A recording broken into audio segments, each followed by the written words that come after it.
Alright mga tracker, welcome sa ating vlog. Ngayon ay sobrang ulan, lakas ng ulan. Ito yung bagyong Christine. Ayun, shoutout sa mga gumagawa dito. Nandito tayo sa yard.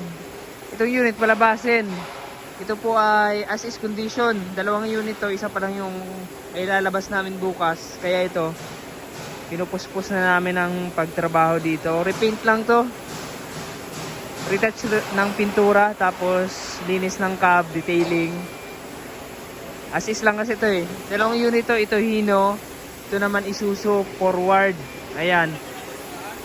Ariel Manly po ito. Ayan. Made in Japan. Kanamoto.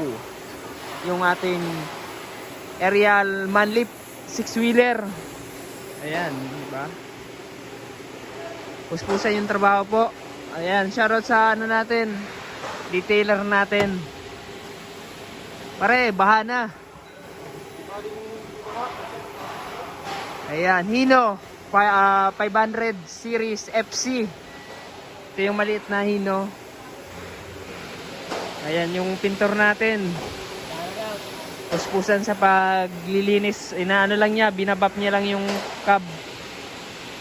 Ayan po. Dami naming palabasing unit. Yun nga lang sobrang ulan. Bagyo na, baha na sa labas eh. Ayan. Okay, ingat po sa bawat isa dyan. Mag-ingat sa bagyong darating. Sa bagyo. Ayan, sobrang baha na. Shoutout sa mga taga Bicol. Ayan, sobrang baha na dun.